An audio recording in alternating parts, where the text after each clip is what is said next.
চলো তাহলে বন্ধুরা আজকে ঘুরে আসি শিলিগুড়ি। আমি কিন্তু ঘুরতে যাচ্ছি না একদমই, আমার খুব দরকারি কাজ ছিল শিলিগুড়িতে, যার জন্য আমার আজকে শিলিগুড়ি যেতে হচ্ছে হুট করে। চলো তাহলে বেরোনো যাক।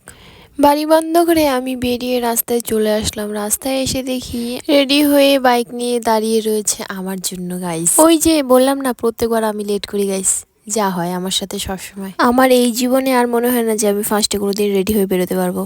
তো চলো আমাদের বাড়ি থেকে শিলিগুড়ি যাওয়ার রাস্তাটা তোমাদের সাথে শেয়ার করি একটু। আমাদের বাড়ি থেকে সোজা চলে গেলাম জঙ্গলের দিকে। এখানে পড়ে একটা চেকপোস্ট গাইস।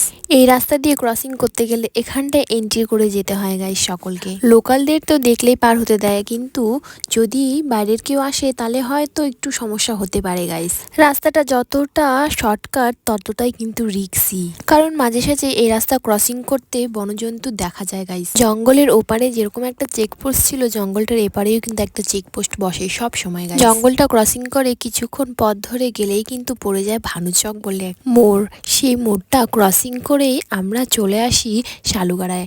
আর শর্টকাট এটাই, আমাদের শিলিগুড়ি যেতে হয় শালুগাড়া ধরে। আমার দোকানের জিনিসপত্র নিতে যদিও এই রাস্তা আমাকে সবসময় পের হতে হয়, কিন্তু আজ অনেক দিন পর আমি আবার যাচ্ছি শিলিগুড়িতে।